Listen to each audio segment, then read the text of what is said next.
Hey there everyone, this is Michael Dougal with eXp Realty, and I'm going to update you entirely with our real estate market here in the Greater Toronto area. Now we have all the data extracted from the MLS for November 2022. This is the number one headline, as this article shows here on City News, that Toronto home sales are down nearly 50% amid fewer listings and rising rates. And then they say listings have slowed in part as sellers hold off fears that they won't make as much as they would have 10 or 12 months ago, and that the composite benchmark price was down 5.5% in November compared to the same time last year. And we're going to jump into this first chart here where we can see a breakdown of the really important metrics like the number of sales, the number of active listings, months of inventory, our average price, and DOM, which stands for days on market. We can see that November only had 4,544 sales. Let's take a look back at November 2021. There was 8,979 sales. So we can see the number of sales has virtually been cut in half. But what's interesting is the fact that the number of active listings, if we compare that number to where we were last year, it was only just above 6,000, whereas now it's a little below 12,000. So what this tells us is, sure, it may be a little bit of a questionable time to see should sellers actually list their property now, or should they wait a little bit longer? Perhaps there's a chance that prices can rebound. Because if we look at the past few months, we can see our number of sales, it's been very low ever since, you can say, July.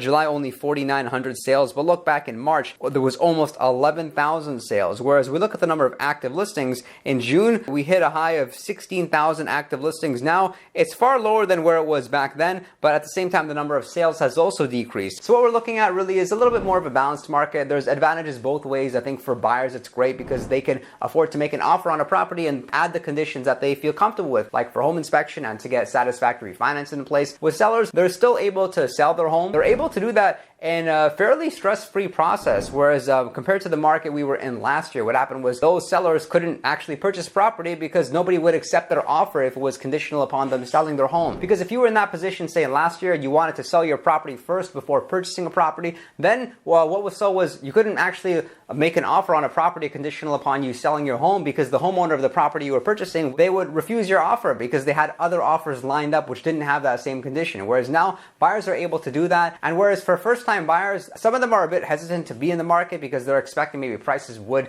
decrease. So this all comes down to perspective and comes down to people's prediction. But as shown here, based on the months of inventory, we can see just where the market is. It's at 2.62 months of inventory. And the way that this number is calculated is looking at the number of active listings divided by the number of sales. So we're at 2.62, last month 2.63. We can see that October, November, in many ways they were very similar. Looking back at September, even the average price was somewhat similar. Looking at the average price now, $1,080,000. In September, October, it was $1,090,000. August, $1,080,000. So we can see there's a bit of stability right now in the marketplace. But then looking back to February, our average price was $1,330,000, and our months of inventory was only 0.77, which means less stress for sellers, being able to list your property, see multiple offers, and sell way over asking price. Which should come to no surprise that our days on market is also quite similar to the past few months. They're at 22 days on market. This is how long it takes a property to sell from the time that it's put on the MLS. But something which is unique is this chart here, where we're looking at the average price by property type. And we're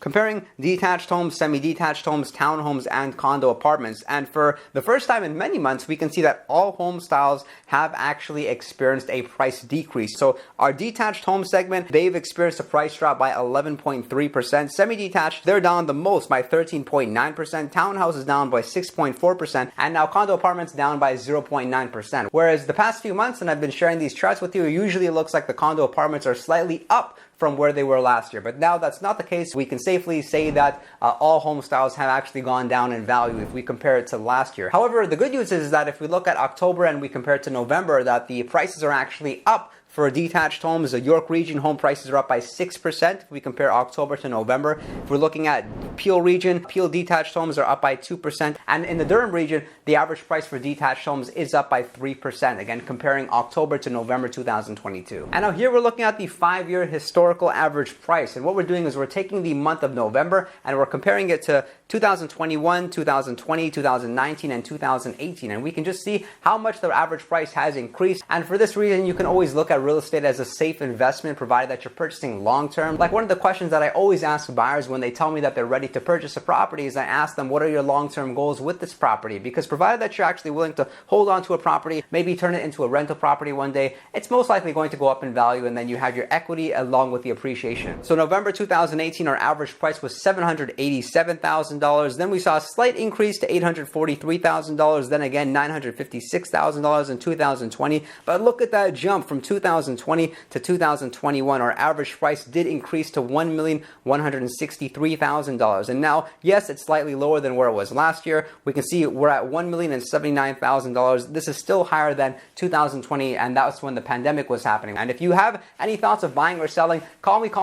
My number is 416-671-5218, and I can assure you that my customers do get excellent service. And hey, if you're a real estate agent that's looking for a great brokerage with amazing training, amazing technology, and more ideas than you can handle when it comes to lead generation, then definitely reach out to me to learn more about EXP. You can contact me, you can call me, or you can just book a link to speak with me via Zoom in the description box below. I thank you so much for your support. Make sure to subscribe and click like on this video if you did enjoy it, and I look forward to seeing you all next time.